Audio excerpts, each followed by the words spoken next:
গতকাল রাত্রে অনেক ডিউটিগুলো নাইট ডিউটি উঠছে আমাদের পাশের বাসার ভাবির রান্না করে সেই অভিযান চালিয়েছি আমি।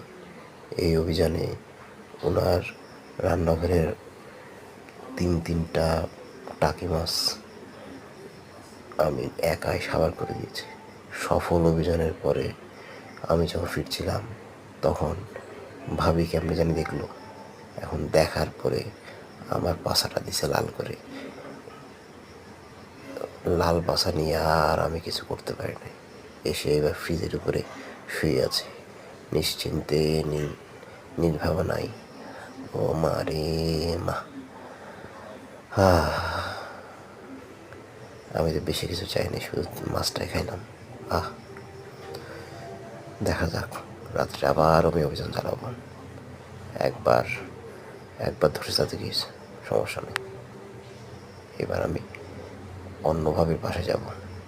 দেখা যাক, আমি থামবো না, কোনোভাবেই আমাকে থামানো যাবে না। রাত্রে দেখা হবে ভাবি, বি রেডি।